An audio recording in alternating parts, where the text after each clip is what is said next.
Julia, ¿estás para romper el hielo? No hay hielo, Julio. No hay hielo, es verdad, pero lo vamos a romper igual, ficticiamente. Fuiste militante, sos militante, ¿te consideras militante? Sí, la verdad que sí. ¿Por qué elegís el camino de los medios, del periodismo y no de la política hecha y derecha, digamos? Bueno, porque en algún momento de la vida me di cuenta que me salía bien comunicar, en el fondo. Y también me di cuenta que los medios de comunicación son una forma de hacer política. Que a mí me gusta la política y que sí, que por ahí hay una forma de persuadir, de transmitir ideas, de soñar también con una comunidad en un mundo mejor. Y que bueno, ahí hay un proyecto político también. No en las formas tradicionales de la política partidaria, pero que hay una forma de hacer política también haciendo un medio, por ejemplo, o siendo periodista. Igual a mí no me gusta el término periodista militante, ¿viste? Claro. Siempre lo combato un poco porque me parece que en definitiva es como una forma peyorativa al final de llamar al periodista que se muestra como es, al periodista que es más honesto respecto del mundo que propone y que los otros son los independientes. Entonces el militante es en oposición al independiente. Y al final el independiente termina siendo candidato de Juntos por el Cambio, ¿viste? Que pasa muchísimo. Y que el periodista militante al final es un mote que se le pegó al que se supone que está más del lado más cercano al peronismo, kirchnerismo, y que además también es más honesto respecto de lo que piensa y de sus preferencias. Y en realidad al final somos todos militantes o ninguno es militante. Porque todos tenemos una subjetividad, todos tenemos un interés que defender. Algunos intereses son, me parece que un poco más espurios que otros, pero que todos tenemos una visión del mundo. Y algunos la ponemos un poco más sobre la mesa y somos más honestos con respecto de eso. Y creo que casualmente los que somos más honestos respecto de eso somos los que somos más, qué sé yo, más progres. Un viaje, una vida, un recorrido, una reconstrucción. Caja negra. Todo queda registrado en la memoria.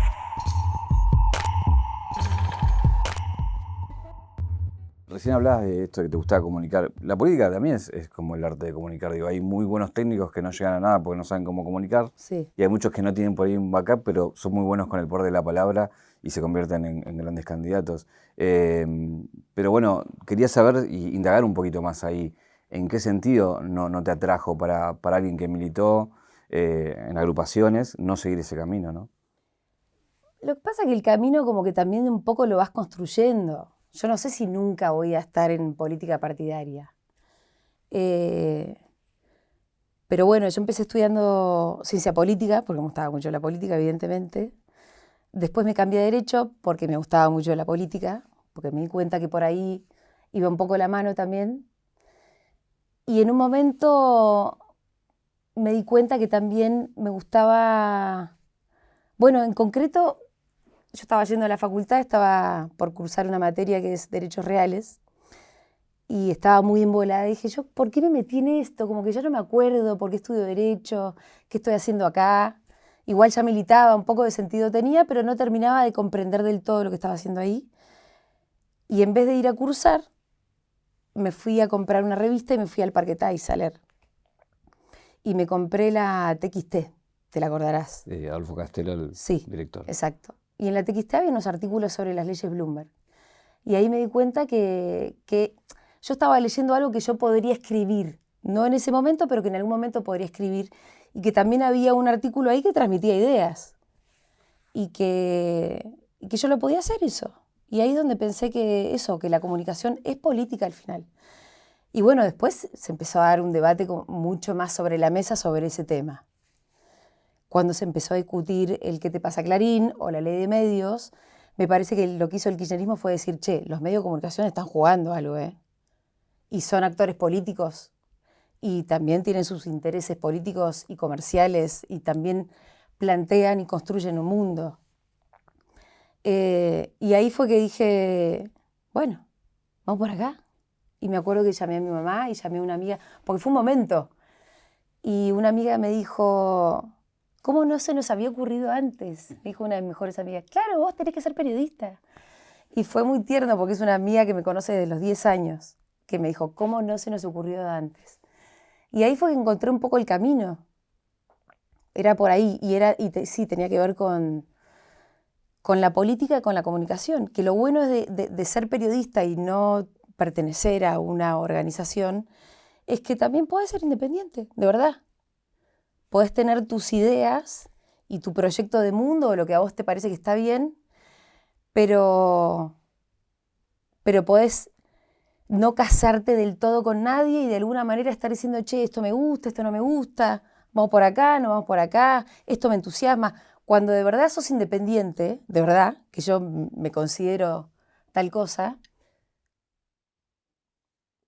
tenés la libertad de verdad para decir, che, esto está bueno, esto me copa, esto te lo aplaudo, esto te lo exijo, esto me entusiasma, porque creo que la libertad se construye al final sin depender de ningún interés económico. Cuando vos sos periodista, y por lo menos la construcción que yo fui haciendo a lo largo de mi profesión, tiene que ver con no responderle a nadie, pero nadie es no responder a un partido o un determinado espacio político, ni tampoco a una empresa. Y eso es lo que te da la libertad. Yo conozco pocos colegas que cuenten con esa libertad real, porque hay un momento de la profesión en la que o hay alguien que te está poniendo mucha guita, o tu jefe inmediato, cuya empresa en realidad es de no sé quién, o, no sé, el candidato al que le estás haciendo un poco el discurso. Y cuando empieza a pasar eso, bueno, viste, y perdés la libertad. No hay muchos colegas que cuenten con esa libertad. No hay muchos. Creo que la construcción que yo fui haciendo, y en Futurock en concreto, y también en toda mi vida profesional, tuvo que ver con ir de verdad construyendo un proyecto de libertad personal y profesional, que tiene que ver con eso, con siempre poder decir lo que pienso, que no es objetivo, no tiene nada que ver con la objetividad. ¿Cómo voy a ser yo para ser objetiva si soy un sujeto? ¿Cómo me voy a escindir de mis deseos, del mundo que anhelo? Pero sí me puedo escindir de los deseos de otro o de los intereses de otro. Y bueno, un poco de eso se trata. Ahora voy a andar en Sí. política y también en medios, pero venís de Bariloche porque no es posible si no la gran Dios atiende en Buenos Aires, digamos. Y un poco sí, me parece que un poco sí.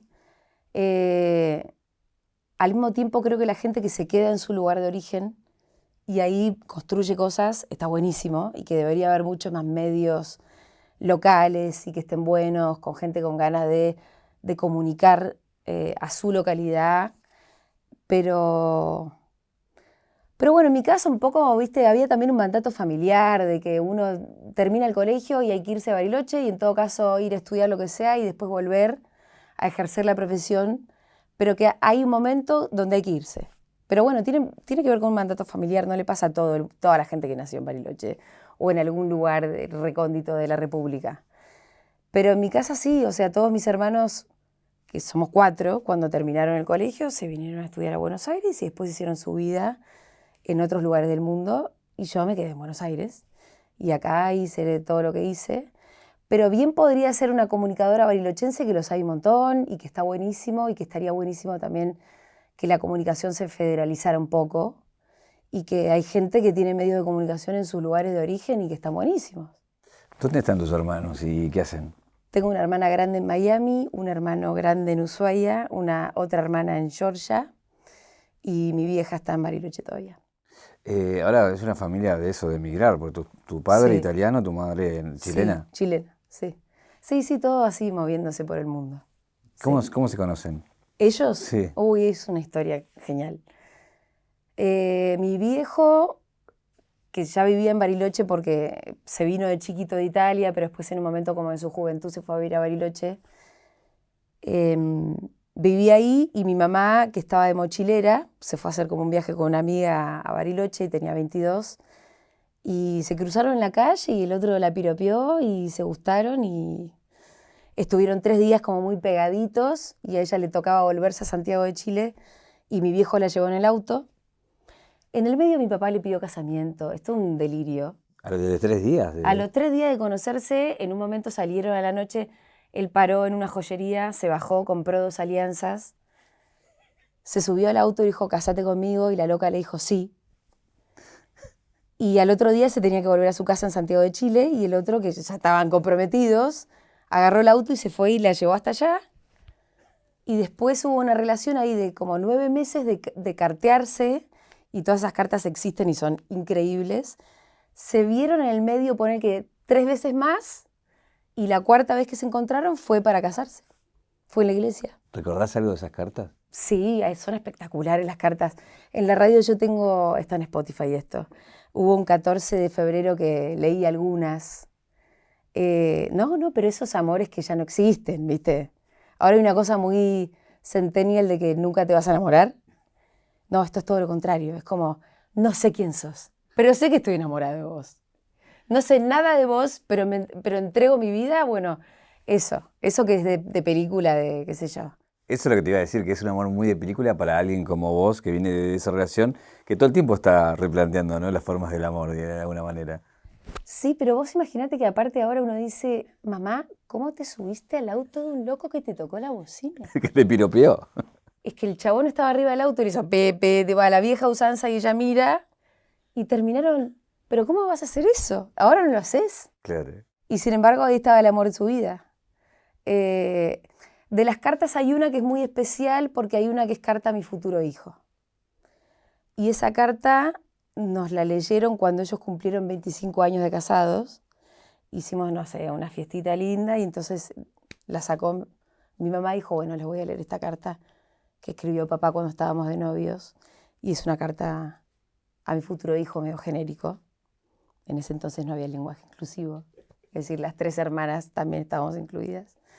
Y es una carta como diciendo, te voy a querer tanto. Aparte mi viejo escribía muy bien, entonces hay mucha ternura. ¿Él qué hacía? Uy, de todo. Mi papá era como una especie de bon vivant, buscavidas, pero de alta gama. No sé, mi papá fue secretario de Turismo de Bariloche, fue presidente del Club Andino, fue presidente de ADIDE, que es la Asociación Argentina de Instructores de Esquí. Ah, multitasking. O sea, un multitasking, pero siempre arriba. Siempre arriba. En Bariloche todo el mundo lo conocía, se murió de COVID, o sea, por eso hablo en pasado. Pero mi viejo era como un personaje, sí, que se las traía. ¿Politizado o no? Los dos, digamos, ¿no? Sí, pero no. Mi papá, yo en un momento empecé a sentir que hablaba mucho, como que Clarín lo atravesaba mucho, ¿viste? Sí. Cuando yo me politicé, el kirchnerismo creo que vino a plantear como a poner sobre la mesa el conflicto. Claro. ¿Para ti es un papá gorila? Un poquitín, sí. Pero el kirchnerismo lo puso, pero gorila en algunos aspectos que no son tan complejos. Claro. Mi viejo se puso medio gorila, sobre todo en la cuestión como más económica. Y yo creo que eso se puede discutir. Si mi papá hubiese sido homofóbico, hubiese sido un problema, pero mi papá no era homofóbico. Claro. ¿Viste? Esa es la diferencia. Mi papá era más progre respecto de los, no sé, de los derechos individuales y todo eso. Con eso no había un problema con que hubiera un primo gay, que para mí eso hubiese sido como más doloroso o más difícil de sobrellevar. Eso no era un problema, pero sí por ahí en los aspectos económicos de cómo se maneja la economía. Bueno, en eso mi viejo sí tiraba unas cosas que eran medio gorilonas. ¿Discutían? Discutimos hasta que en un momento se puso más áspero y decidimos que nos hablaba más de política. Y no fue fácil, no fue fácil. Pero bueno, te insisto con esto, para mí el kirchnerismo lo que hizo fue poner sobre la mesa el conflicto y esto le pasó a un montón de familias. Hay un montón de familias que se van a identificar con lo que te digo. Pero para mí es la parte más virtuosa, es aquello que le pusieron la grieta, ¿viste? Que la nata vino a decir, el kirchnerismo vino a plantear una grieta en el país. No, mirá, no fue el kirchnerismo. El kirchnerismo lo que hizo fue, muchachos, esta discusión está desde siempre. ¿Vamos a repartirla un poco?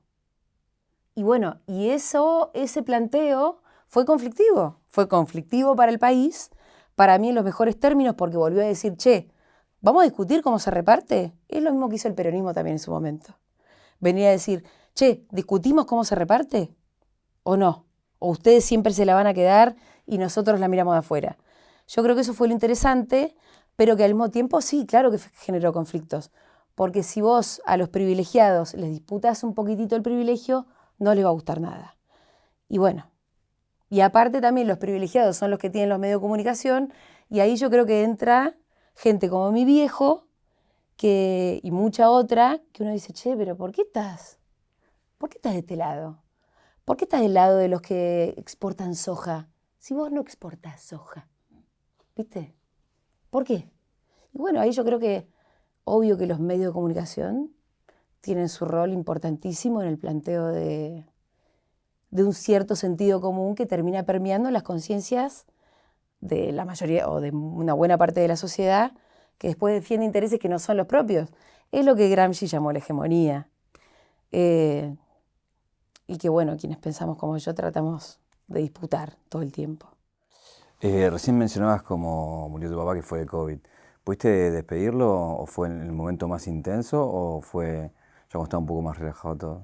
No, fue un momento intenso, todavía no había vacunas, fue en diciembre de 2019 y no, 20. Diciembre de 2020, no pudimos ir a la clínica, no. Y aparte, yo vivo acá, mi hermano en Ushuaia, mi hermana en Miami y la otra en Georgia, como te conté. Y cuando mis viejos, los dos se contagiaron, bueno, nos contaron, sí, estamos, pero no se preocupen, ¿viste cómo son los papás? Estamos bien. Y entre los hermanos empezamos como, ojo, che, ¿te fuiste a hacer ver? No, pero estoy bien. Anda a la clínica, anda a hacerte ver. Y ahí, un poco obligado por los hijos, mi viejo se fue a hacer ver, le hicieron una placa en el pulmón, le encontraron cosas, lo dejaron adentro. Y ahí todos decidimos viajar a Bariloche de un momento a otro. Che, vamos. Y aparte, como un momento muy restrictivo para los viajes. Entonces se dificultó mucho la entrada, el papelerío, mi hermana que venía de Miami sin un papel y no sé qué. Terminamos confluyendo los 4 hermanos en Bariloche con mi papá ya estaba internado. Fue justo, medio que llegamos todos un poco el mismo día. Mi hermano que se vino de Ushuaia en auto. Y el día que llegamos todos fue el día que decidieron intubarlo y ponerlo en coma. Y eso es un momento súper dramático. Porque ahí se echa la moneda al aire, ¿viste? Cuando alguien entra en coma no sabes cómo sale, no sabes si va a salir. Nosotros no teníamos tan claro eso. Después supimos que cuando alguien entra cuando se decide entubar a alguien, las chances son 50-50. Y no lo sabíamos. Y en un momento del proceso, desde que lo ponen en coma hasta que se murió, pasaron 10 días. Que es un periodo loco, ¿viste? Porque es algo que está entre la sorpresa del accidente de autos y alguien que se enfermó. Pero 10 días es un tiempo raro. No es la sorpresa del accidente. Che, se murió alguien. Y no es el tiempo que vos tenés con un cáncer para pensar en la muerte de alguien. Que te prepara. Pero un poco te prepara. Y fueron 10 días muy, muy extraños porque estábamos con mis hermanos en nuestra casa, en nuestro hogar desde chiquitos, viviendo con mi vieja, sin nuestras familias. Y entonces era como que habíamos vuelto a la infancia porque estábamos haciendo nuestros juegos de la infancia en nuestra casa de la infancia. Salíamos a andar en bicicleta, salíamos a andar en bote. Bueno, mi casa queda ahí al lado de un lago y un bosque y todo, mientras mi papá estaba en coma. Y un poco la pasamos bien, porque nos reencontramos como hermanos en una especie de infancia, ¿cómo decirte? Como reconstruida, y estuvimos 10 días en ese limbo loco, esperando a que vuelva papá, sabiendo que por ahí no volvía. pero celebrando mucho la vida que nos había inventado mi viejo. Porque mi viejo es el que decidió, nosotros vamos a vivir en Bariloche, en esta casa, al lado de un lago, al lado de un bosque, y ustedes van a aprender a andar en bicicleta en los bosques. Y entonces tuvimos 10 días como los hermanos de vuelta, que éramos ya todos grandes, haciendo los juegos que hacíamos de chicos. Mi viejo al final no volvió, pero hubo ahí una especie de hermosura en esos 10 días que nos hizo celebrar mucho la vida que él nos había dado de niños. Y que ahí también te das cuenta que tu infancia se queda como impregnada para siempre. Que la patria es la infancia, creo que dijo Pessoa, no sé quién. Y entonces nos despedimos de mi papá celebrando mucho eso, como todo el tiempo diciendo, bueno, en toda esta naturaleza que nosotros tenemos tan adentro, está papá. Y después, bueno, a mi viejo lo enterramos en el cementerio del Montañés, que es un cementerio que hay en Bariloche, que es muy hermoso, que queda en el circuito chico, que es, tenés que hacer una picadita, y que además es una parcela que te ganás por los méritos de Montañés. No es que ni la pagás, ni la podés pedir si no fuiste un montañés de ley. Mi papá fue un montañés de ley, entonces tenía su parcela en el cementerio del Montañés. Había como una celebración el día que lo enterramos, lo cremamos y llevamos las cenizas al cementerio del Montañés. Había un cóndor, que es una cosa muy mágica, los cóndores no se dejan ver tanto. Había un cóndor ahí porque el cementerio del Montañés está al pie del Cerro López y era como, ahí está papá. Y sentíamos que el espíritu del viejo había sido tomado por un cóndor. Y bueno, entonces estaba toda esa hermosura y esa magia que uno se inventa también para pasar los momentos dolorosos. Algo parecido a la religión, pero también estaba el cóndor. Y bueno, llevamos las cenizas porque también nos habían dicho, para el cementerio del Montañés es mejor cremar un cuerpo y llevar una urna que subir a un cuerpo, y porque esto parece una película medio, una comedia en la que se te cae ¿viste? Había otras historias donde había sido complicado llevar todo el ataúd hasta ese lugar de la montaña y preferimos no tener que vivir esa historia donde se te cae un ataúd por la montaña y lo tienen que ir a buscar. Mejor unas cenizas quedaban más elegantes. ¿De dónde viene el ejercicio de cuestionar todo? De esta cosa de preguntarse si está bien, si está mal, si es así, si no es así. ¿Lo ves en tu familia o lo adquirís por otro lado? No, la verdad que me parece que es más mío eso. Igual es una linda característica que señales. Casi un elogio, te diría. No sé de dónde viene, la verdad. Pero en todo caso me parece que sí, es un lindo ejercicio el de la crítica permanente, ¿no? Y de estar pensando y pensando sobre las cosas. Y en todo caso te agregaría que me parece que es un ejercicio también necesariamente colectivo. O sea, el pensamiento, vos al final me estás diciendo, bueno, ¿cómo se piensa? Y creo que el ejercicio del pensamiento, en mi caso por lo menos, es súper colectivo. Si yo tengo que pensar cada vez que a mí se me ocurrió una buena idea, fue con alguien sentado al lado o con un grupo. Y incluso creo que en mi vida tengo como algunas sociedades intelectuales que para mí fueron muy fundamentales, que yo no sé qué persona sería si no hubiera conocido a tal. ¿Quién es? Mirá, recién hasta la puerta me acompañó mi amiga Sabri, que la pasé a visitar porque vivía cerca de acá, entonces dije, che, me tomo una birra con vos y después voy a lo de Leiva. Y a Sabri la conocí en el CBC.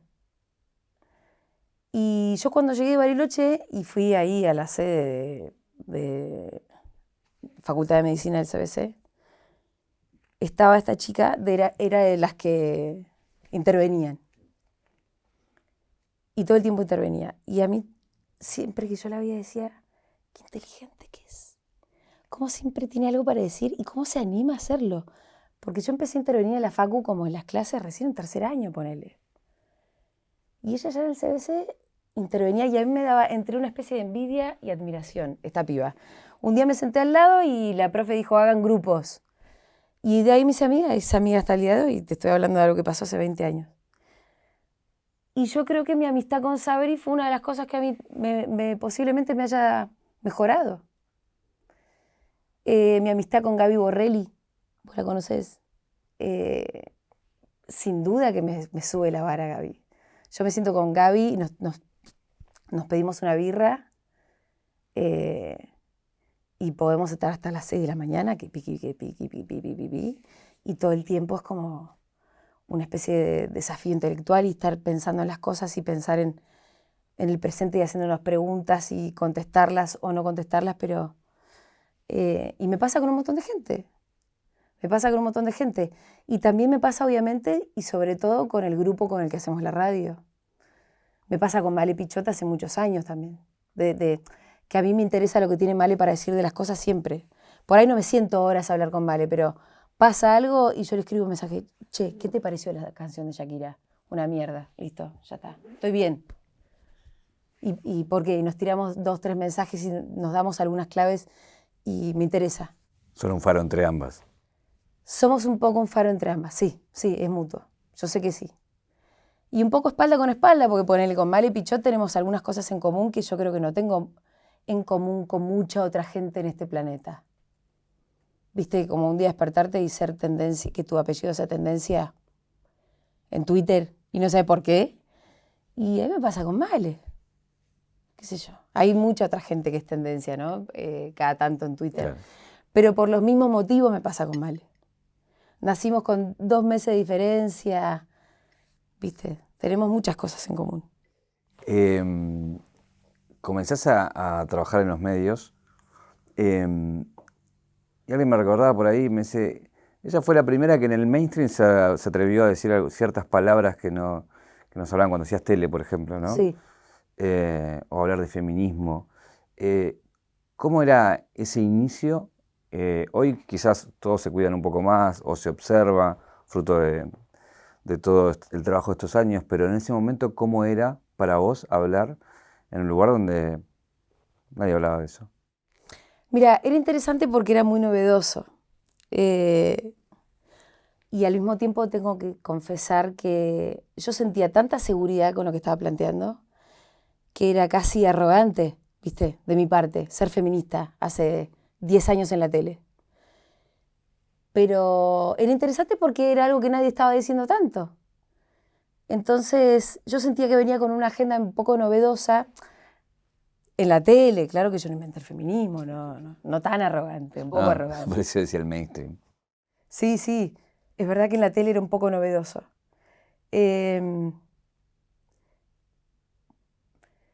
Era divertido, Julio, era divertido. Justamente por eso, porque mis compañeros, por ejemplo, para ir al caso concreto, era el Duro de Omar con Toñetti en Canal 9, todos compañeros como progresistas, con los que estábamos de acuerdo en un montón de cosas, en la mayoría de las cosas, cuando había planteos feministas, ahí mis compañeros me saltaban un poco al humo, se me reían, me burlaban, me contradecían, y entonces eso la verdad que me ponía más en el centro de la escena. Un montón de gente me decía, no, ¿cómo te dejas maltratar? Te tenés que ir de ahí. De hecho, una de mis mentoras me decía, te tenés que ir de ahí porque al final es todo un juego muy machista. Y yo no lo sentía así. Yo sentía que en realidad era como, no le estoy haciendo el juego al machismo, acá estamos planteando algo nuevo. Y de vuelta era la seguridad de quien sabe que tiene la razón y que se la van a dar dentro de 5 o 10 años. Se puede divertir. Y era lo que me pasaba a mí. Ponele, te pongo un ejemplo de una discusión que fue bastante, para mí en ese momento, como muy figurativa, por lo menos. Se estaba reponiendo el sketch de Francella de Soy una nena. Que el sketch es de 2001. Pero se iba a volver a poner en la tele un sketch viejo en el 2011. Soy una nena, era el de Julieta Prandi, no. Es una nena, no soy una nena. Que les recuerdo, se trataba de que Julieta Prandi era amiguita de la hija de Francella y estaba tan fuerte que a Francella le calentaba. Claro. Esto no es contra Francella, 2001, una época, está todo bien. No es contra nadie, son épocas, son paradigmas. Para mí en 2011 el paradigma ya no daba. Porque el personaje de Francella aparecía la amiguita y se calentaba. Y aparte tenía una complicidad con la cámara donde decía, es una nena, cuando se calentaba, ¿no? Entonces había una complicidad humorística, que no es lo mismo que contar Lolita de Novocop, donde el personaje es un nefasto, desde el primer momento es un drama todo, ¿no? Para mí el problema era la complicidad, porque aparte Julieta Prandi calentaba a cualquiera en cámara. Y entonces yo empecé a decir, loco, no se puede, esto, viste, como a plantear la polémica, y de hecho había algunas otras feministas que estaban diciendo lo mismo. Se plantea la polémica en Duro de Domar, dura una semana todo. A mí me lo discutían mucho con un montón de argumentos, me decían, pero es ficción, pero no importa, porque el problema de la ficción es la complicidad, ¿no? ¿Viste? El problema de la ficción no es que porque sea ficción todo vale. Es ficción, pero... y en ese momento, que yo estaba bastante en soledad, yo estaba segura, yo le decía, chicos, miren, en 5 años, por todo lo que están diciendo ustedes, van presos. Van todos presos. Y esto, hoy en Noruega no se puede. O sea, boludeces, ¿viste? Pero que tenía que ver como con la seguridad que yo tenía de algo que yo estaba planteando. Y hoy, ¿a qué voy? A que hoy el sketch de Es una nena, no se podría poner en la tele. ¿Vos decís que sí? no? Yo creo que no. Mostrar en la tele que un señor grande se calienta con la compañerita, no. Eso te iba a preguntar. Yo creo que no. En términos de lo que se Y llama... creo que hubo un paradigma que cambió, Julio. O sea, el feminismo, después del 2018 vas a poner un sketch de, estamos hablando de 2011 en aquel momento. Yo creo que después del 2018 hay cosas que no van más. Y es de las cosas buenas que nos dejó, ¿no? Te quería preguntar, el tema de la cancelación, digo, yo entiendo que en un momento había que ir por todo para correr el eje de la discusión y hasta plantarse, aunque quizás sabías que era válido para que eso se corriera y después quizás retroceder. Pero visto en el tiempo todas las cancelaciones que hubieron y aquellos que fueron cancelados, se vuelven a plantar, vuelven a trabajar. ¿Tiene validez o no? A eso iba. ¿Qué es lo que sí no, tiene eso, validez? si tiene validez una cancelación, no es solo el hecho de exponerlo sabiendo que eso no va a hacer que alguien desaparezca, sino que de donde trabaja, digamos, sino que va a volver, pero bueno, con su historia puesta en primer plano, ¿no? En un punto me parece bien que vuelvan, porque yo muy íntimamente creo en el perdón. Y esto puede parecer un poco hasta cristiano. Religioso. Religioso. Pero no es religioso, es racional. Yo creo en el perdón porque creo que la sociedad se construye con todos. Cuando vos apartás a alguien demasiado de la sociedad, creas un Hitler o un Milei. Entonces, de verdad creo que hay que pensar en construir una sociedad más con todos y más en armonía. Entonces, por eso sobre todo creo en el perdón y no en la cancelación. Ahora, hubo un momento donde, como toda revolución, hay jacobinos y confusión, ¿viste? Bueno, estábamos en plena revolución, entonces un poco ahí se cancelaron algunos personajes, que igual hay que decir que todos volvieron. O sea, no me acuerdo de nadie que realmente se haya tenido que ir al ostracismo o haya desaparecido, no sé, capaz sí. Uh-huh. Pero sí creo en cosas buenas que quedaron y que me parecería bien subrayar después de todo del periodo de confusión y bla. Creo que la cancelación un poco marcó las cosas que están mal. Loco, esto no. No se puede. Hay cosas que no se pueden hacer. No se puede hacerse chupar el pito por, no sé si pueden decir estas cosas, por una niña. No se puede tener relaciones sexuales con gente menor de edad. No se puede tratar demasiado mal a la gente. No se puede manipular a la gente. No se puede hacer abuso de tu relación de poder y en este camino arruinarle la vida a otra gente. No se puede, está mal. Entonces, un poco el feminismo nos vino, y ese momento y ese periodo nos vino a plantear, che, vamos a relacionarnos de otra manera. Tengamos relaciones un poco más igualitarias. Tengamos relaciones más amorosas, de verdad más amorosas. Y creo que eso, en definitiva, una vez que va sedimentando todo ese polvo del primer momento de revolución, lo que queda es bueno y lo que queda es algo mejor en términos de cómo nos estamos relacionando las personas. Creo que nos estamos relacionando de una manera un poco más igualitaria. Falta un montón y todo, pero por lo menos en nuestras relaciones personales quedó un poco más claro que no se puede hacer abuso de las relaciones de poder, que no se puede ser mala gente, porque sos más famoso, porque sos un gran músico que todo el mundo te admira, vas a hacer cualquier cosa con las otras personas. Y eso me parece que es de las mejores cosas que dejó el feminismo. Que de hecho hoy hasta podemos preguntarnos, bueno, ¿y ahora qué? ¿No? ¿En qué anda el feminismo? Es una pregunta que no sé si te la puedo responder. Pero Igual sí te la iba a hacer. Bueno, perfecto. Pero sí te puedo responder algunas cosas que para mí son cada vez más claras de algo que dejó. Y dejó mejores relaciones entre las personas.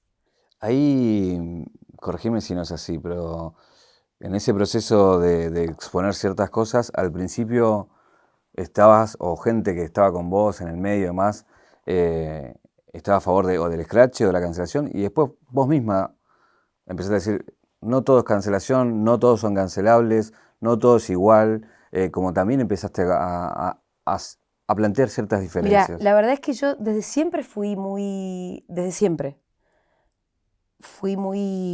cautelosa con esa parte. A mí siempre me molestaron las cancelaciones, siempre me molestaron los scratches. Si vos te pones a hacer un trabajo de archivo, no me vas a ver nunca siendo parte de un scratch. De hecho, hasta en el momento más álgido yo peleé contra eso. En el momento más álgido yo tuve situaciones muy complejas de gente muy cercana que laburaba incluso en la radio y todo, que estaban como con ese ímpetu escrachador y cancelador a troche y moche, y yo de verdad estaba tratando de sostener una situación que era complicada en el momento, porque siempre gana el jacobino en la revolución. Vamos a cortar cabezas, sí, dale. Y el que es más conserva es una posición más difícil en el medio de una revolución. Ser de los que son la revolución. Pero decir, che, pará, no cortemos todas las cabezas en la guillotina. Es más complejo. Es más fácil ser, ¿viste? Porque requería un trabajo un poquito más pensante. Requiere un trabajo que además en el momento es más sortiva. Claro que es más divertido también. Escrachar a trochimoche. Pero yo siempre fui un poquito más cuidadosa, incluso hasta creo que tiene que ver con mi formación jurídica. Yo estudié Derecho, soy abogada, nunca ejercí, pero creo que el haber estudiado Derecho hasta me dejó, viste, como un poco la leyenda en mi forma de pensar de que los derechos eran importantes, el principio de inocencia era importante, no todo el mundo lo tiene tan impregnado. Claro. Y ese tipo de cosas a mí me marcaron mucho también en la forma en la que después creo que me fui conduciendo, pero siempre fui cautelosa y a mí nunca me gustó la cancelación. Y también porque por una mirada política y estratégica, te decía, lo jurídico estaba, pero también estaba que yo siempre tuve lectura política. Y para mí en la lectura política la cancelación era un error. Por esto que yo te decía antes, chicos, si vamos a cancelar, estás apartando y marginando gente de la sociedad que después se te va a convertir en un monstruo. Ojo, seamos más pedagógicos, seamos más amorosos y más pedagógicos, porque si vos sos un pibito a los 16, lo cancelás en el aula, porque en un momento se equivocó y estaba transando con una y le tocó, porque estas cosas pasaron, y lo vamos a cancelar, pero ese pibito va a ser un monstruo cuando sea grande. Y la verdad que estamos a tiempo de que no lo sea. Pero eso tiene que ser un trabajo pedagógico. Es más difícil tomarse ese trabajo que cancelarlo. Recién hablabas de las revoluciones y en eso, digo, tenés la gente que te sigue y muchas veces por ahí pueden ser más papistas que el Papa, hablando en términos también religiosos. Y vos decías, bueno, no tengo un dueño que me exija, ni la política, ni nada, pero tenés una audiencia que te puede pedir mucho más en el medio del fragor de la batalla, ¿no? Sí. ¿Cómo se hace con eso para decir, no, pará, no es tanto? No era para tanto. Y sí, lo bueno es que, por ejemplo, el formato radio sí te permite la reflexión, ¿no? Y como un momento donde decís, yo siempre cuento como para mí esto fue bastante paradigmática la muerte del Diego. Mi programa Seguro La Habana es de 13 a 16. Y el Diego se murió, o por lo menos la noticia la conocimos, a las 13:08. O sea, yo estaba diciendo hola y apareció la placa de la muerte de Maradona. Y a mí me embargó una tristeza profunda, como imagino que te habrá pasado a vos y a vos. Y a los que estábamos ahí, y entonces nos pusimos a llorar al aire. Se murió el Diego, boludo. Y pasó que empezaron a llegar como varios mensajes de oyentas que esperaban que, por un historial obviamente polémico de Maradona, no sé, yo qué tenía que sentir y decir. Y entonces fue un programa muy especial para mí y para mucha gente que después, encima, o sea, algunas me reputearon porque esperaban otra cosa. Pero ahí había algo de más papista que el Papa, de lo que vos me decís, ¿no? Como si el Diego había cometido errores en su vida, que aparte habían sido errores, si querés, patriarcales. Imagínate si el Diego no hace patriarcal, era Maradona, era el dios del mundo, de un mundo patriarcal. Que yo no sé, con la muerte de Maradona tenía que primero dar cuenta de eso, no lamentármela y no sé qué cosa decir. Pero la verdad que a mí lo primero que me pasó fue que como argentina me puse muy triste. Y como una persona que además siente que está conectada con los intereses populares, me puse muy triste. Con los intereses, con los sentires populares. Y entonces ahí fue un programa como un poco de tensión. Igual, qué sé yo, ponele que habrán sido 20 chicas que hicieron mucho ruido. No entiendo cómo vos te podés poner triste con esto. Pero sí un poco me enfrentaba con algo de eso que vos decís, ¿no? Bueno, ¿hasta dónde vas a llevar tus valores feministas? ¿O cómo los vas a configurar en este contexto? Y me parece que todo el tiempo está eso. Eso es algo que todo el tiempo vos te preguntás o vos medís en un mundo patriarcal, ¿cómo haces para ser feminista? Pasa también, por ejemplo, con la discusión de la belleza, ¿viste? Es permanente. Y a mí me pasa todo el tiempo que yo discuto con eso. Que me molesta mucho la celebración de la belleza hegemónica. Y sin embargo, de repente se confunde un poco con una celebración feminista. ¿Por qué? Porque de repente vemos mujeres muy poderosas y muy hermosas, y entonces la referencia de una mujer poderosa nos exalta un cierto feminismo y sentimos que ahí entonces hay una clave. Y yo digo, chicas, la verdad que la clave no está acá. No está acá. La clave tiene que ser más colectiva. Entonces me peleo con la canción de Shakira. Cuando en un primer momento la canción de Shakira era como un nuevo emblema feminista, las mujeres ya no lloran, las mujeres facturan. Y yo ese día, estoy yendo de un lugar a otro, ¿no? Pero bueno, se supone que de esto se trata. Uy. Cuando salió la canción de Shakira, lo primero que hice fue escucharla y me pareció una porquería. Pero porque me pareció mala. Y después la letra también me parecía como, qué berreta, cómo estás ventilando tantas cosas que te pasan, estás enojada. Bueno, y después empecé a ver que en las redes muchas colegas y compañeras feministas la celebraban de un modo como una referencia feminista, ¿no? Y yo dije, pero esto está mal, esto no es así, o sea... ¿por qué la proyección personal de una mujer a la que le va muy bien es una referencia feminista? Y bueno, después me di cuenta que, claro, las mujeres necesitamos una referencia de mujeres poderosas para poder sentir que ahí nos podemos proyectar. Y es importante la referencia, es importante ver mujeres presidentas. Es importante ver mujeres futbolistas, el fútbol femenino. Sí, claro que la referencia es importante. Ahora, también hay que pensar que una que la pegó y que su proyección personal no es la respuesta de nada. Y que necesariamente también nosotros hay que construir un feminismo colectivo y un feminismo popular y un feminismo que piense en un poco los intereses de todas. Y que los intereses de una que factura y que además no paga impuestos no es la respuesta de nada. Que la referencia de mujeres poderosas está bien, pero hay que distinguir una cosa de la otra. Y no sé cómo llega hasta acá. Ojalá que vos me estés siguiendo el pensamiento porque yo el propio no lo sigo. Ahora voy a la pregunta que no querías Sí. que te haga, pero porque me interesa obviamente tu respuesta. En este recorrido que haces y de aquel Ni Una Menos, la lucha por la ley del aborto, finalmente conseguir esa ley, en un momento donde la agenda feminista tomó mucho impacto, Sí, mucho lugar, protagonismo. protagonismo, y después parecería que era de un momento y que ahora se discuten otras cosas, o también se le endilgó ser la causante de tal o cual derrota, y hoy parecería que esa agenda fue Sí.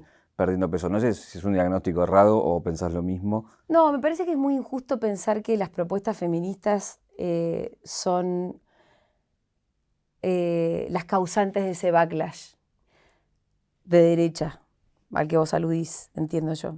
Es muy justo, de verdad, porque nosotras proponemos un mundo mejor, un mundo más igualitario, y sí, claro que va a haber un backlash. Hay que asumirlo como tal, sí, es una respuesta, es verdad que es una respuesta a lo que yo propuse, pero no por eso es menos válida. En todo caso, si yo estoy cruzando el río y en el medio del río se me complicó, en vez de volver para atrás, tengo que terminar de cruzar el río. Esto es algo que cualquiera que cruza un río sabe cómo hacerlo. Me parece que hay que ir a fondo. Que hay que ir a fondo con la propuesta de ese mundo mejor que propone el feminismo, porque es un mundo más igualitario, es un mundo mejor, de relaciones interpersonales más copadas, que además también después desborda en todo tipo de igualdad. No solamente es en la igualdad entre varones y mujeres, es una gimnasia también de deconstrucción que derrama para todos lados. Y creo que hay que ir a fondo, aunque haya habido un backlash, que lo hubo y que lo hay, y es verdad que las nuevas derechas posiblemente se inspiraron en nuestras propuestas para venir con su propio programa, y que por primera vez el antifeminismo es un programa, también es cierto. Porque antes vos tenías a la tía medio facha o al tío medio homofóbico que individualmente tenían esas opiniones horribles, ¿no? Pero ahora es un programa político.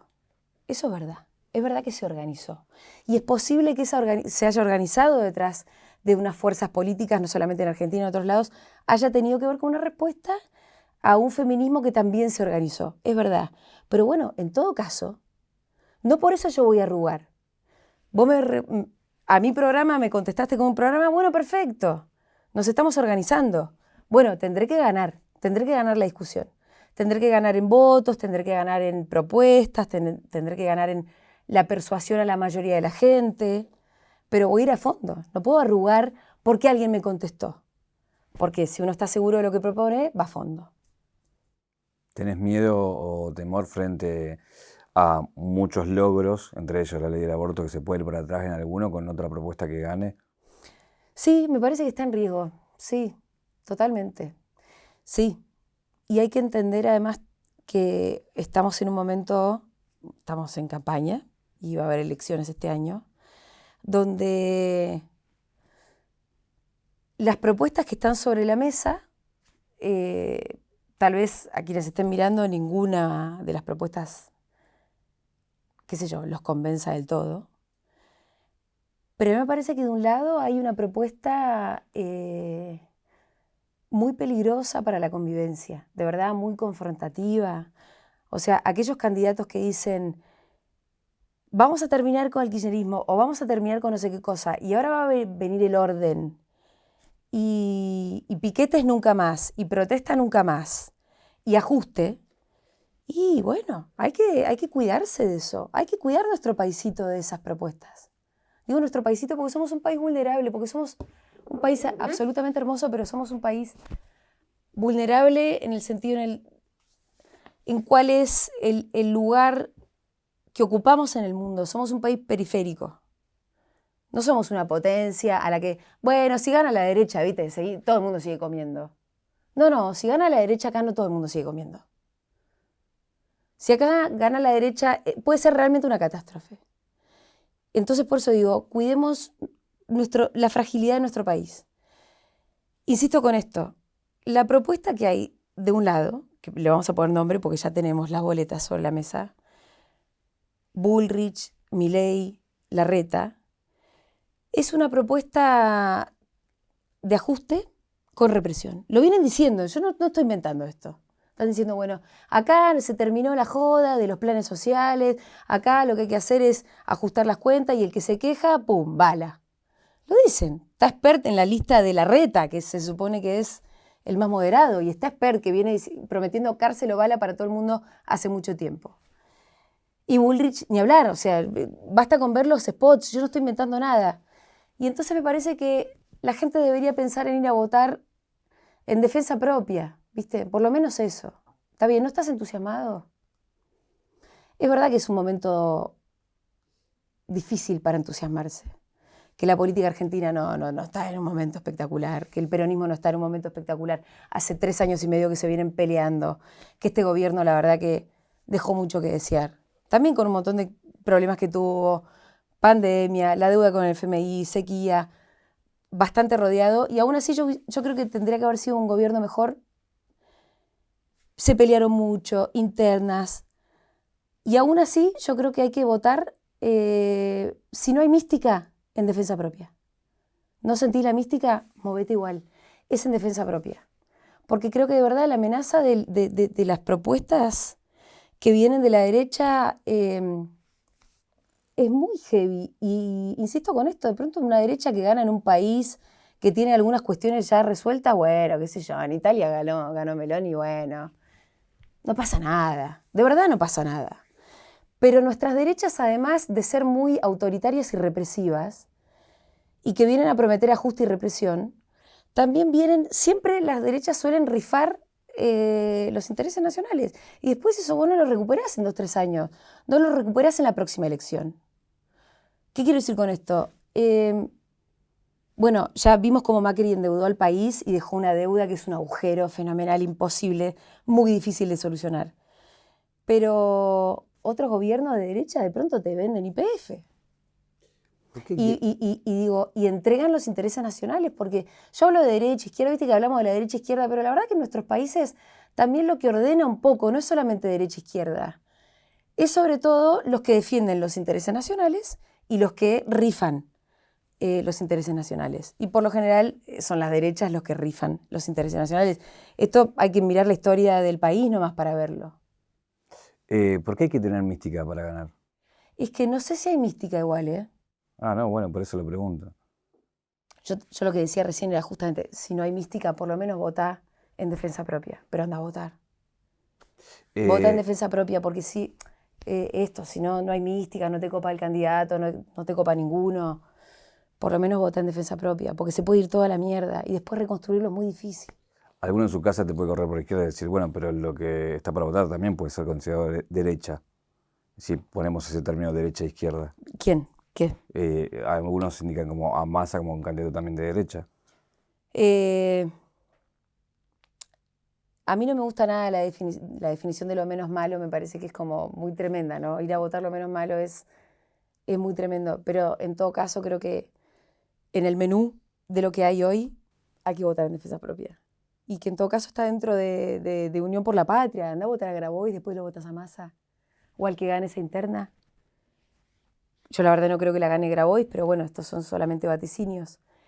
Y está bien, qué sé yo, si alguien quiere votar a Grabois para pensar que Grabois en todo caso después va a decir, bueno, que estos votos vayan a Massa, pero yo a Massa le voy a exigir que nos tenga en cuenta, no a la fuerza política de Grabois, sino a los intereses que Grabois representa.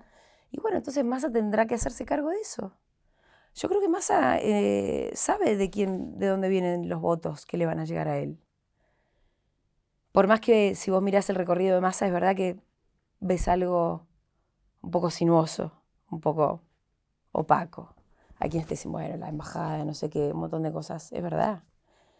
Pero yo en todo caso necesito depositar la esperanza en algún lugar. Yo en blanco no voy a votar.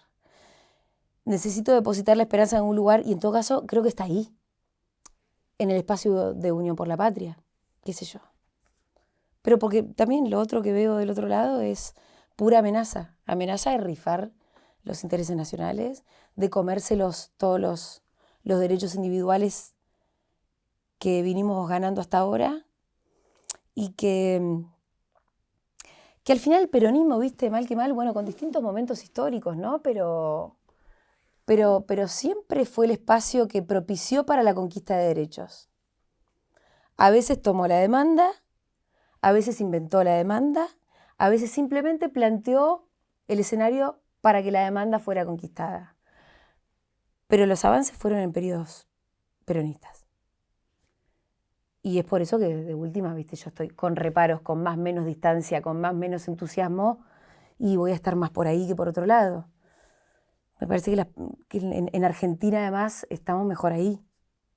Con Milei jugaste fuerte en declaraciones y, Sí. y entiendo que también lo haces justamente para provocar esa discusión, pero no sé, decime si me equivoco, si es justamente llevar temas a agenda que necesitas o querés que se discutan. Lo que pasa es que con Milei en un momento me empezó a parecer que era como el cuento de que el rey está desnudo, ¿viste? Como que todos, de alguna manera, vemos que las características personales, emocionales, mentales de Milei son muy border y que nadie se atrevía a terminar de decirlo del todo, sobre todo por un prurito moral que está bien tener, porque de hecho en nuestro país, en Argentina, viste que se habla muy poco de la vida personal de los políticos y eso es algo que está bueno, está bien. Pero acá me parece que había unas características personales de Milei que eran, este señor, es raro, y nadie los terminaba de decir. Y además estábamos en un momento, cuando yo hablé de los 8 perros y de su amor por la hermana, estábamos precisamente en un momento donde la agenda la planteaba Milei, que era una cosa insólita, porque Milei hablaba de la libreventa de órganos, y entonces estábamos todos, tipo, los periodistas pidiendo los datos al Incucay. ¿Pero qué estamos locos? ¿Cómo vamos a estar pidiendo los datos al Incucay? Porque este señor de repente plantea en la agenda que se pueden vender y comprar órganos. No puede ser esta la agenda. Es una locura. Entonces ahí un día me tiré arriba de una granada y dije, che, estamos hablando de un señor que vive con 8 perros y que todo el tiempo manifiesta su romance con su hermana. Para situarnos. Ahora ya lo de Milei, viste que se está un poco desarmando y ya mucha más gente se puso a hablar de esas características más emocionales y mentales de Milei. Pero yo creo que no era un detalle y que no tiene que ver con esto que yo te decía, que está bien no hablar de la vida personal de los políticos, sino que tenía que ver con hablar de características que son importantes porque hablan de las capacidades que tiene que tener alguien mínimas para llevar adelante los destinos de un país. ¿Cuál es el problema de los 8 perros? 8 perros solo en una casa, o sea, no es un problema con los perros, pero después empezó a hablar un poco más, que vivía con los 8 perros, donde cagaban los perros. O sea, una persona que vive solo con 8 perros, y bueno, posiblemente esté un poco desequilibrado. Por ahí no, no quiero que se me ponga en contra el colectivo de la gente que vive con 8 perros, pero debe haber poca gente que vive con 8 perros y su equilibrio mental y emocional está en buenas condiciones. Es eso, no es un problema con los perros. Me parece que son señales, y hay muchas señales, muchas red flags sobre Milei. Pero obvio que la principal no era la de los 8 perros, es el proyecto de país que plantea Milei. Pero al mismo tiempo a mí me parecía que era muy evidente y, qué sé yo, las características. ¿Qué es el kirchnerismo hoy? Hoy.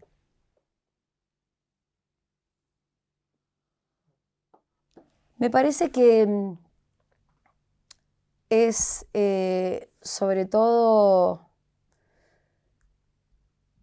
un modelo que se planteó como posible cuando se llevó adelante y que pervive en la memoria de muchos de nosotros, y no es una memoria en blanco y negro, es una memoria muy reciente, de que se podía plantear un país más justo y que se podía venir a disputar los privilegios de los privilegiados de siempre y que eso se podía hacer. Es eso, es como te digo, es un proyecto que además se va armando porque hay mucho pragmatismo en el kirchnerismo, no es un dogma. Y esto es importante de ver también. No es que yo te podría describir el kirchnerismo. Bueno, el kirchnerismo son estos derechos. Matrimonio igualitario, esto, lo otro, recuperación de YPF. Sí, claro, yo te podría hacer un listado de un montón de cosas, que son las que a mí me entusiasmaron. Pero que me fueron entusiasmando mientras fueron pasando. Qué sé yo, cuando asume Néstor, se puso a hacer el juicio político contra la Corte y todos decíamos, ah, mirá, había un conflicto docente y Néstor se iba a resolverlo en favor de los docentes. Y todo lo iba resolviendo de un momento a otro y cada vez que aparecía un conflicto nuevo se iba resolviendo, pero siempre para el lado de la justicia, por lo menos para lo que yo considero. Entonces, creo que en definitiva eso no es dogmático, pero sí es una direccionalidad. Es como cada vez que surge un conflicto, ¿para dónde lo vamos a resolver? Y para el lado de los más humildes. Y en eso se van midiendo fuerzas. ¿Hasta dónde podés llegar? Hasta acá, hasta acá. ¿Cuándo se puede nacionalizar YPF? Y no, en el 2003 no se puede. ¿Cuándo se pudo hacer? ¿Cuándo se puede discutir con Clarín? ¿Cuándo se puede? Bueno, aparte hay un montón de batallas que se fueron perdiendo, pero se fueron dando también. Y entonces me parece que al final el kirchnerismo es una gran discusión y es una gran dinámica, pero una dinámica que a mí me entusiasma y siempre me entusiasmó porque al final siempre estuve de ese lado, en cada una de las cosas que se fueron planteando. Y que además también había una dinámica interesante donde cada batalla nueva que se planteaba te obligaba a otra, ¿no? Pues, por ejemplo, se plantea 2008, las retenciones móviles para la exportación de soja, lo que conocemos como la 125. Esa batalla llevó necesariamente a la de Clarín, a la ley de medios. ¿Por qué? Porque lo que dejó en claro fue, uy, che, mirá, Clarín en realidad está jugando para los ojeros. Y aparte movilizando toda una opinión pública que no tiene nada que ver con los intereses de los ojeros, que salen a tocar sus cacerolas en favor de esos ojeros. Entonces hay que disputar el sentido común, y esto es un problema de los medios de comunicación concentrados que tenemos. Vamos a plantear la ley de medios. Y la ley de medios vino a plantear que el problema del Poder Judicial, porque se judicializó la ley de medios, se fue a la justicia termina fallando. Bueno, y así una discusión te va llevando a la otra y lo que va es desarmando nudos de poder uno atrás del otro. Y algunos se pudieron desarmar, otros no, pero lo seguro es que todos fueron quedando expuestos. Y eso es interesante. Porque algunas cosas que no se discutían porque estaban escondidas atrás de un velo. Bueno, el kirchnerismo, gane o pierda la batalla, te iba sacando los velos uno a uno. Che, acá hay un nudo de poder. ¿Qué hacemos con esto? Y en cada una de esas batallas yo me entusiasmé, y por lo general del lado del kirchnerismo. Entonces, bueno, si me preguntás, eso es lo que me fue entusiasmando. Después hay quienes te dicen, no, bueno, pero falta un montón de... Y sí, falta un montón, obvio. Estuviste en la Cámpora y viste ese recorrido a Sí. lo que soy. ¿Hoy hay un kirchnerismo fuera de la Cámpora o la Cámpora del kirchnerismo y no hay nada? Porque digo, cuando hay un candidato que pertenecía, empiezan a medir si es, no es. ¿Coincidís con esa idea o ves que es variopinto, digamos? No, yo creo que la Cámpora es una gran organización del kirchnerismo, obviamente, y si querés, hasta el corazón o el riñón, pon el órgano que quieras, pero que el kirchnerismo excede muchísimo a la Cámpora, porque el kirchnerismo en todo caso es un poco esto que yo te acababa de describir, no es solamente una pertenencia orgánica a un espacio, es una dinámica de cosas, y hay un montón de gente muy por fuera de la Cámpora que se entusiasmó y se entusiasma con esa dinámica de cosas y de batallas que todo el tiempo están cuestionando a los poderes y que a veces ganan, a veces pierden, pero que en todo caso siempre van en la dirección de tratar de defender a los que menos tienen. Y entonces me parece que el kirchnerismo ya es una cosa un poco más amplia. Me haces acordar a un artículo que a mí me gustó mucho de Juan Pablo Feynman, que él escribe y describe una reunión entre un jefe sindical, creo que era Salamanca, y algunos compañeros medio troscos antiperonistas, y en esa reunión le cuestionaban a Perón, ¿no? Y entonces, estaba Cook discutiendo con Salamanca.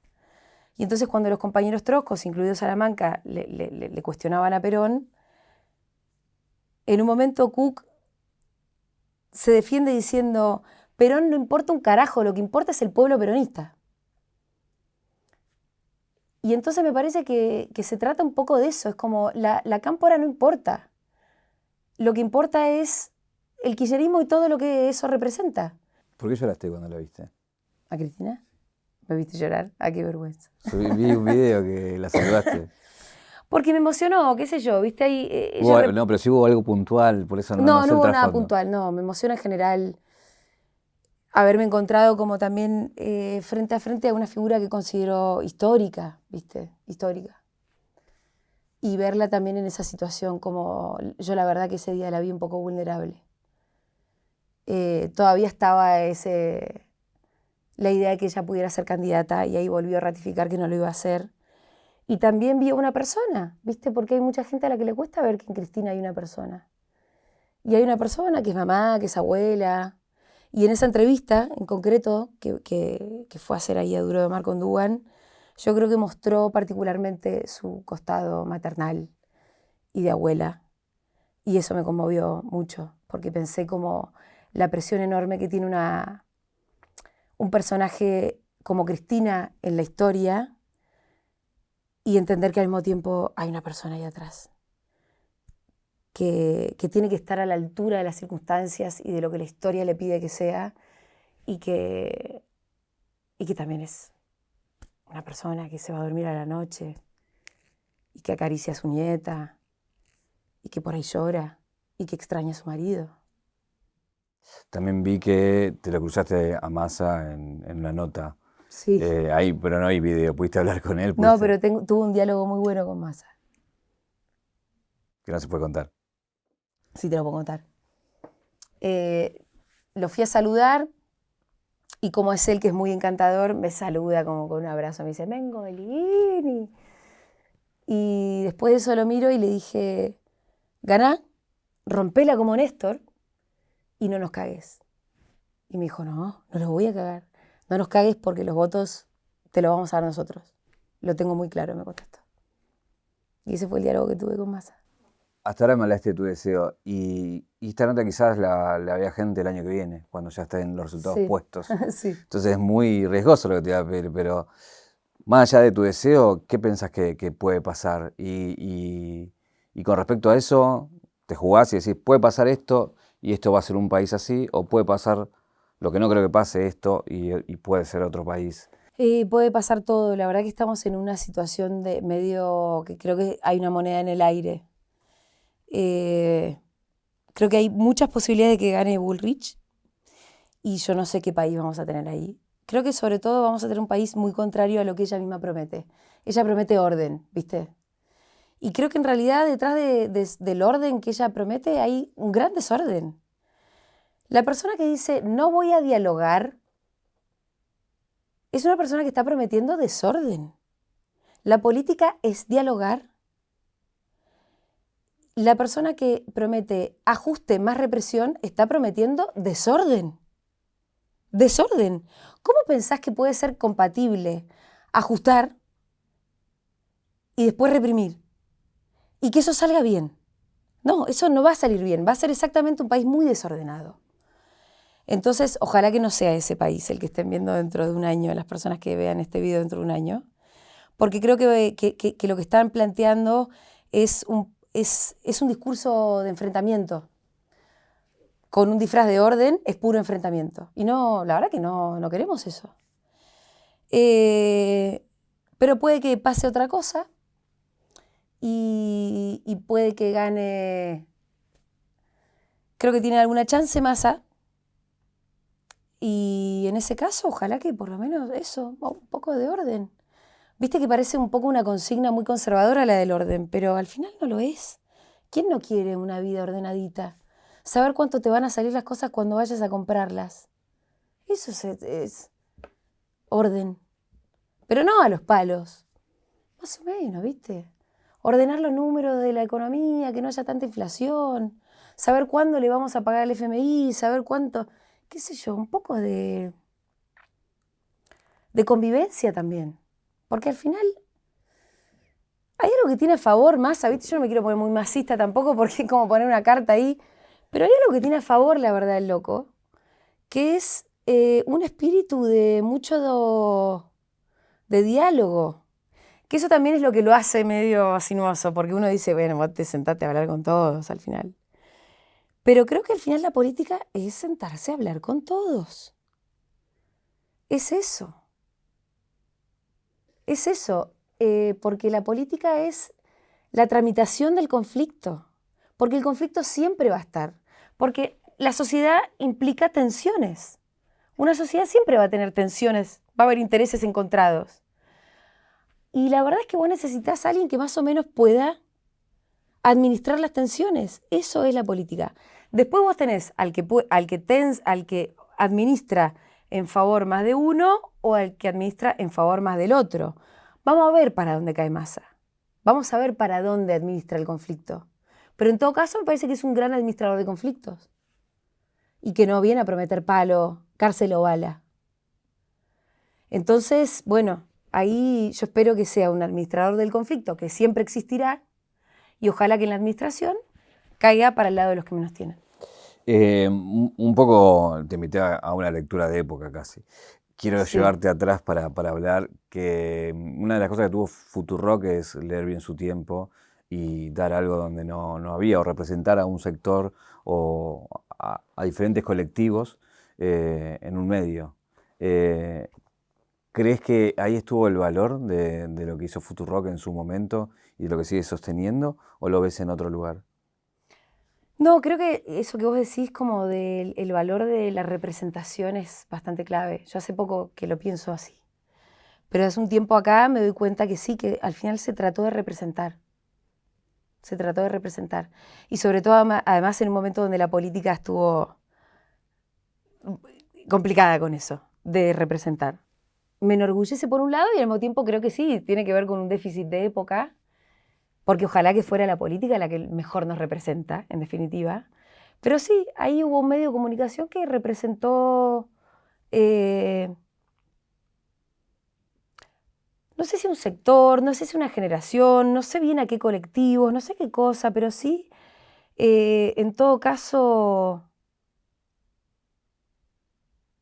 una propuesta de un mundo más copado. Que representamos una propuesta de una convivencia mejor, que fuera bien inclusiva sobre todo, que fuera bien inclusiva.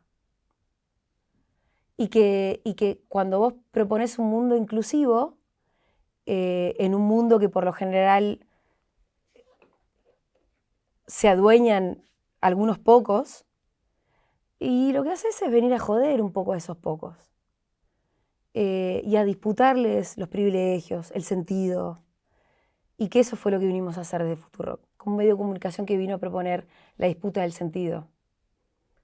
Y eso fue algo bueno que tuvimos. En la representación de esos colectivos, de esa generación, de esos que queremos un poco más el reparto, de todo, de la felicidad en definitiva. Es el reparto de la felicidad. En esa representación, sí, vos disputás. Y ahí es donde nos hicimos molestos. Y ahí está nuestra potencia. Cuando arrancó fue novedoso en ese estilo. Hoy te puedo decir, la disputa del sentido, cuando plataformas más o menos, te hablo de series o de películas, justamente también se los atacan porque se ponen de ese lado en sus producciones. Digo, ¿cuál es el desafío cuando ya el mainstream también levanta ciertas banderas que vos levantaste cuando antes no levantaba nadie?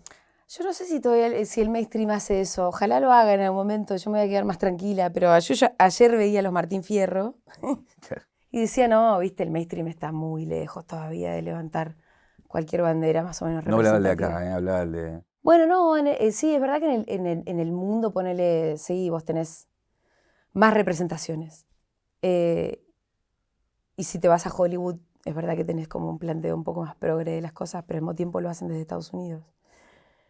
Y de Estados Unidos una cosa es ser progre y de izquierda, y desde nuestros países periféricos, como te decía hace un rato, es otra. Entonces, cuando Estados Unidos se haga cargo de todo, de cómo nos vienen cagando a nosotros, a los países periféricos, desde hace mucho tiempo, ahí yo voy a decir, bueno, ahora sí. Pero ser progre en Estados Unidos, desde Estados Unidos y para Estados Unidos, sí, claro, es muy fácil y muy cómodo. Sí, es solamente un juego interno. Pero ahora hay que empezar a ver cuál es la disputa global también. Y empezar a entender, por ejemplo, que somos los países periféricos que ya estamos en un lugar de agote, ¿viste? Ya nos agotaron, muchachos. Nos vinieron a sacar todos los recursos. Ustedes se desarrollaron como primer mundo. Ahora, además, tenemos un planeta un poco en emergencia por el cambio climático, ya es una emergencia. Y entonces, cuando la vean completa, van a tener que empezar a incluirnos en la ecuación, a los países periféricos. Incluirnos en la ecuación es, por ejemplo, decir, bueno, no vamos a ahogarlos más con nuestras deudas financieras. No, la verdad que estamos en deuda con ustedes. La verdad que son los países periféricos de donde nosotros sacamos todos nuestros recursos para desarrollarnos. ¿Cómo hacemos? ¿Cómo ordenamos todo? Bueno, ahora, viste, los poderosos del mundo, que por lo general está jodido cómo está la distribución, ¿no?, del poder, porque ahora son los presidentes del primer mundo, pero también son los dueños de la tecnología. Y además uno tampoco puede recaer en que ellos en algún momento se aviven. También tiene que haber demandas populares de abajo que digan, pero la verdad que la humanidad en algún momento va a tener que organizarse otra vez. Porque está todo muy, muy, muy mal repartido. Muy mal repartido. Pero también me parece que, y volviendo a nuestros intereses nacionales, la persona que esté a cargo de empezar a defender los intereses de un país periférico como el nuestro, tiene que tener en cuenta también ese mapa global. Y no entregar nuestros recursos, no entregar el litio por 2 chirolas, no entregar nuestros recursos por 2 chirolas. Empezar a ver, bueno, miren, ¿y cómo vamos a empezar a pagar la deuda que tenemos? ¿No será que ellos están en deuda con nosotros? Ojalá que se empezara a hacer esa lectura en algún momento. Recién hablabas de la tecnología y te vuelvo al tema mediático, pero en términos de plataformas también. Ha habido una explosión de streamings. Futurock no eligió ese camino, sino más de subir el on demand. ¿Por qué esa decisión frente a una industria que parece que se corre para un lado, ¿no? ¿Por qué no filmarnos? Decís vos. Porque nosotros somos una radio y queremos seguir siendo una radio. Y también entendemos que la radio es algo que vos escuchás mientras haces otra cosa. Mirá a la simpleza a la que te voy a llevar todo. Vos escuchás la radio mientras cocinás, mientras laburás en otra cosa. Eso fue siempre la radio y nosotros queremos seguir siendo una radio. Y también lo que yo veo de los streamings es que, y todas estas apuestas audiovisuales, es que o son de baja calidad, o sea, algo que se ve más o menos mal, o que son realmente algo mucho más parecido a la tele. O se ve choto, no quiero dar nombres, pero vos ya sabés, o parece una cámara de seguridad, ¿y para qué poner eso? O ya se parece algo más a un formato televisivo, y nosotros queremos hacer radio, entonces ¿para qué vamos? La verdad que nos aferramos a nuestra decisión de no andar poniendo camaritas que parezcan una cámara de seguridad, ni tratar de hacer un estudio de televisión porque no lo somos. Se trata de eso. Hay algunos contenidos que filmamos y que después se suben a YouTube, pero se suben después porque son filmados con una calidad un poquito mejor, con una edición un poquitín mejor. Lo que se filmó al mediodía se sube a la noche, pero después cuando vos lo ves no parece una cámara de seguridad, ¿viste? Tengo una caja. Uno de los temas que no tocamos tiene que ver con... Ah, mira, qué chusma que sos. No, con música. Bueno. No te quiero preguntar. No, porque acá estoy con Fito y Charlie. Te quiero preguntar de esa foto que estás con Sí. dos próceres de la música y también usar de excusa para que me cuentes un poco también de lo que a vos te gusta en la música, ¿no? Y mirá, yo sobre la música tengo una definición muy tajante que es, justo recién hablábamos como de cómo había que reorganizar el mundo entero y mis propuestas para la geopolítica. Para mostrarle la foto porque no la mostramos. Ahí está. Una foto tuya con Charlie y con Fito, que fue acá donde... Fito fue el cumpleaños 50 de Fito. Ah, ok. Y yo estaba de novia con Fito. Y estaba Charlie. Para mí la música es la gran redención de la humanidad. Si vos te fijas un poco, hacemos todo bastante mal. Es medio tremendo decirlo así, pero es muy es muy malo cómo nos organizamos. Siempre hubo injusticia, ¿no? No importa qué periodo de la humanidad vos te vayas, siempre hubo injusticias, ¿viste? Siempre hubo demasiada desigualdad, siempre hubo guerra, siempre hubo violencia. Pero siempre hubo gente que hizo canciones. ¿Y eso qué es? Es magia pura, la verdad.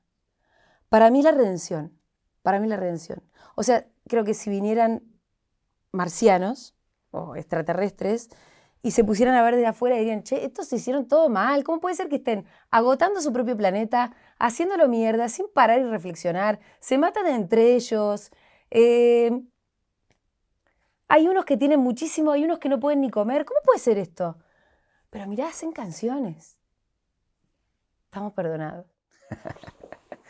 Tengo un regalo para vos, que es este, de 0800 Don Roach. Lo guardo acá. Bueno. Y quiero, preguntarte, si vamos a la caja negra de tu vida, ¿cuál es el momento que te convierte en Julia Mengolini? Creo que mi primera reunión de militancia. Mira. La primera vez que fui a una reunión de NBI, que es la agrupación en la que yo empecé a militar en la Facultad de Derecho, sin ninguna duda. Sí. Esa reunión para mí fue... Y de hecho yo podría haber agarrado distintos caminos. Yo podría haber sido, no sé, más abogada o más política. Pero cualquier camino que yo hubiese agarrado, hubiese partido de ese lugar. Y hubiese tenido ese momento como un momento fundante. Quiero retomar algo del comienzo. ¿Te ofrecieron algún cargo? ¿Cargo? ¿O No. postulación a candidatura? Postulación sí, alguna cargo. ¿A qué? No, legislador, esas cosas. Pero no, yo sé muy bien a qué me dedico y sé para qué lo hago. Y voy a seguir haciéndolo. ¿No te vas a presentar nunca? No, nunca digas nunca. Okay. Pero por ahora y mientras yo haga lo que estoy haciendo y lo haga bien y no se agote, lo voy a seguir haciendo. En toda la entrevista fuiste de frente en un montón de cosas que pensás. Eso habla que la gente abajo de este video va a comentar un montón de cosas. Sí.